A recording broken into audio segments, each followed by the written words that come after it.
Well, folks, I can't believe it, but it is application season again, or soon to be application season.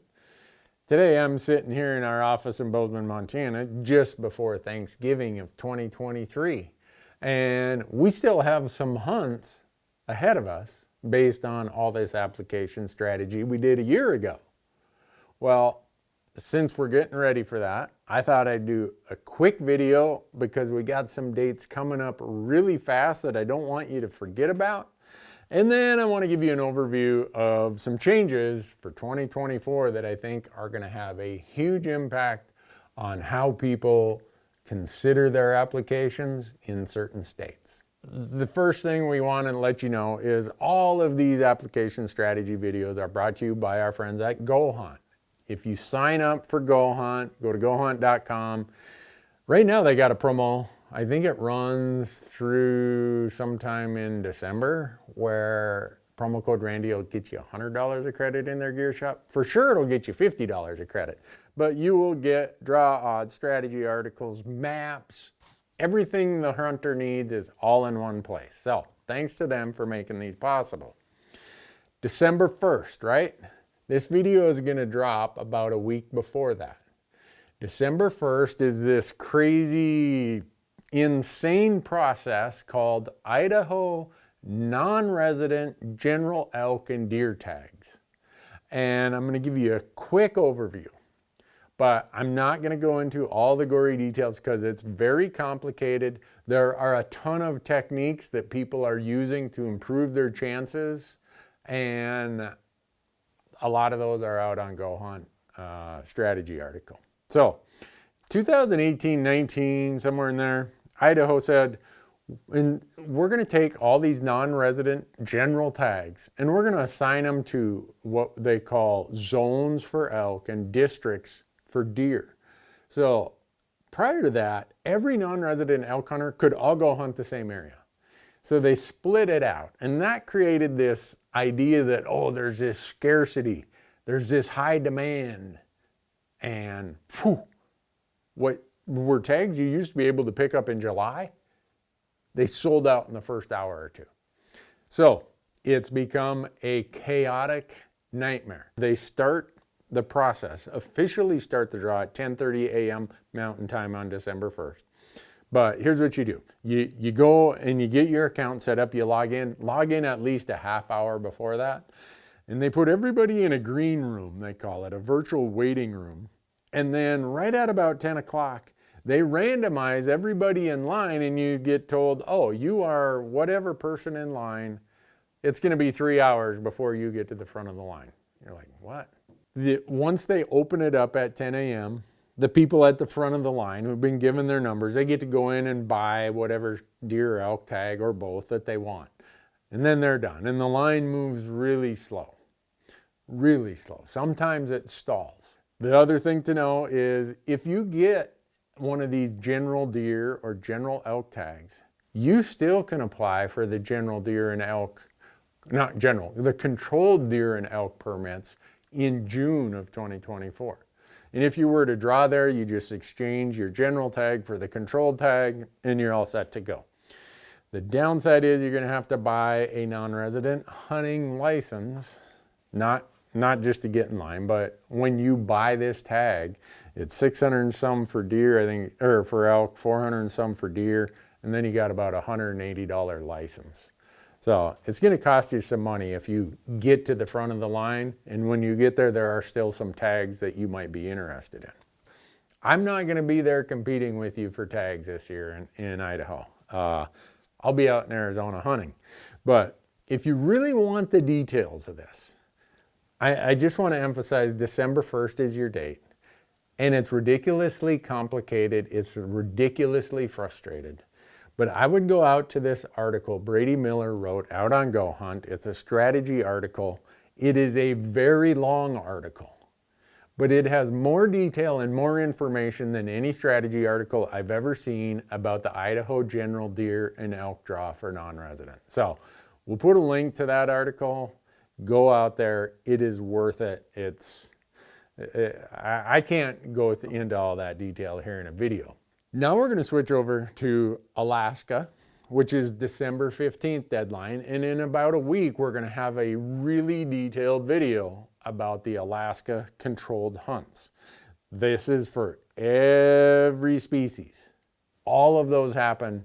The deadline's December 15th. You're going to find out sometime in late February, but you're going to have to buy a $160 license. So watch for that video on our channel. We're going to drop that, but I want you to be thinking about it because a lot of people forget about Alaska.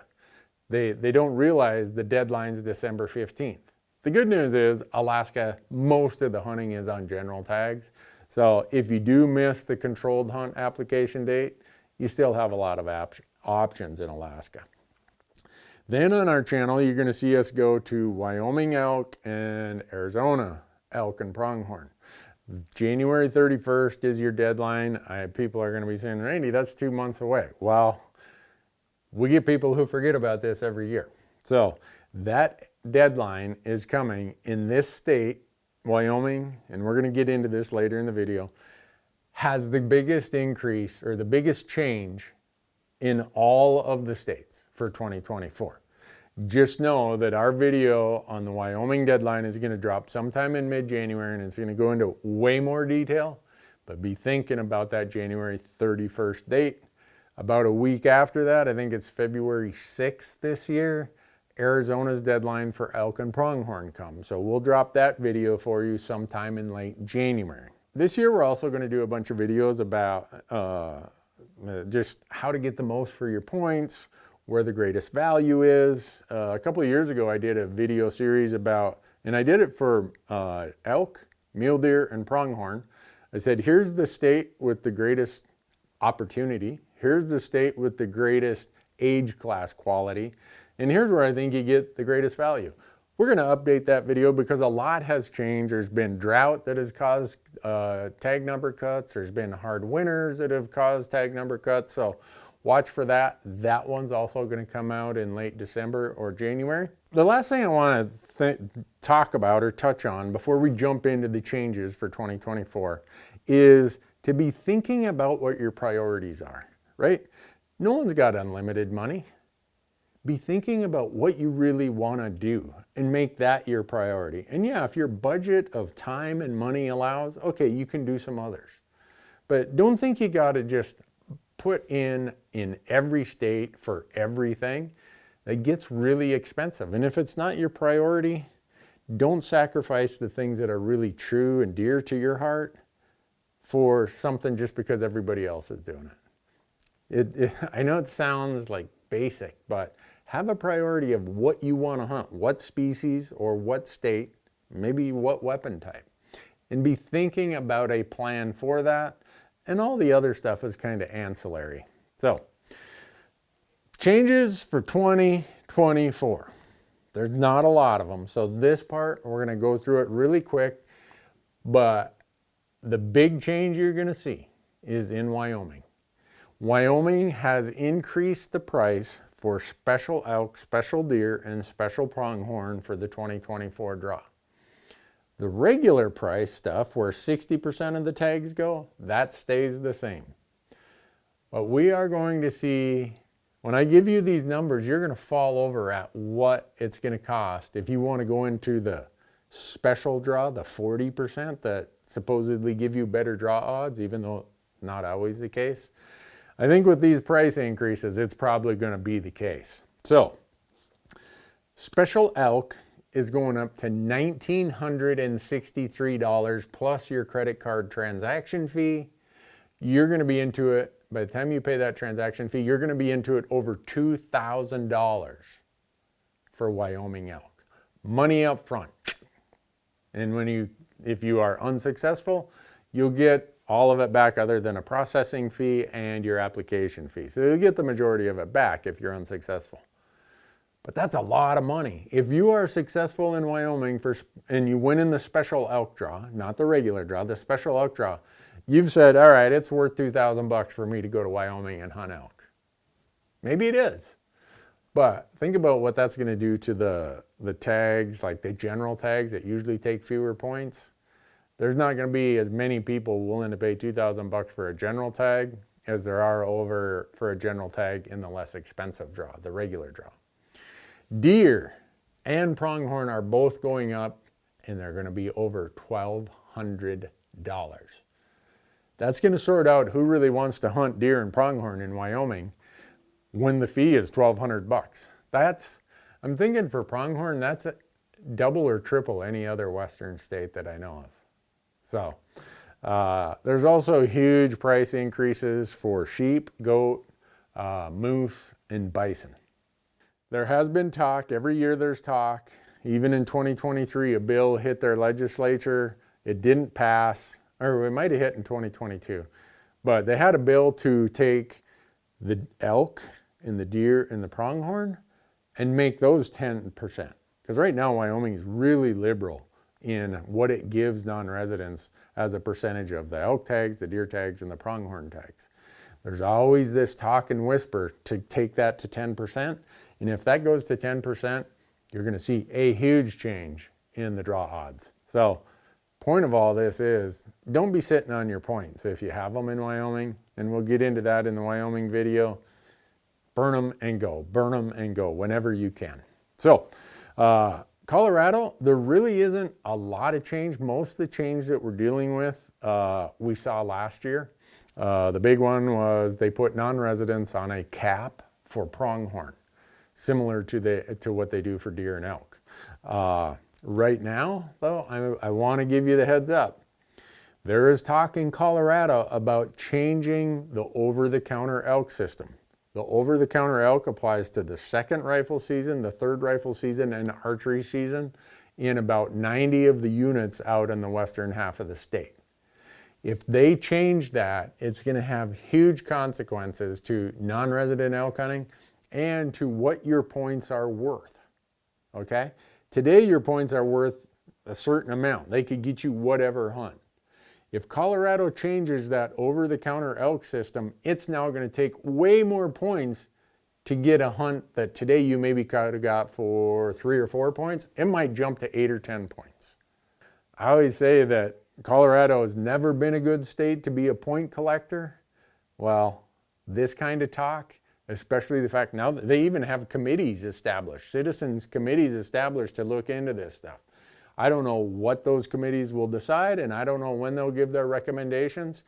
Their recommendations will likely come forth in 2024. So I would bet whatever they come up with, we're going to see that change for the 2025 draw season. Be thinking about that. Utah, again, a state where we saw huge changes last year in the elk system. And it really reshuffled the deck like we always know that it will when states do that. And the reason it probably has a big impact in Utah is most of the non-residents who are applying in Utah are focusing on elk. And they really want to focus on drawing one of those September rifle tags, which, yeah, who doesn't want a September rifle tag? But the reshuffling of the deck in Utah took most of those September rifle tags, pulled them away and moved them into October or into November. So now you got all these people up at the top who thought, oh, just in 3 years, or, well, I could have drawn this year, but I'll wait a couple more years. Now they're competing over a very small portion of tags. We saw that change went in place last year. This year, everyone's now going to have 1 year of data to look at. And you're going to see a lot of real dramatic changes where people are like, oh, I'm not doing that then. And so you're going to see really big, I guess, flips and flops. And then by about the year 3rd or 4th, after a big change, you kind of have an equilibrium of, okay, this is what people are planning on. This is what they're doing. So just know that those odds, those probabilities that you saw from the 2023 draw in Utah, they may not be that applicable in 2024 because everyone else is going to look at them, and everyone else is not everyone, but a lot of people are going to change their application behavior because of that. And history has always shown every state, I don't care, not just Utah, every state, when they make big changes, your first 1 or 2 years are the best chance where you might be able to look at that data, project it, and sneak in and draw a tag with lower point totals.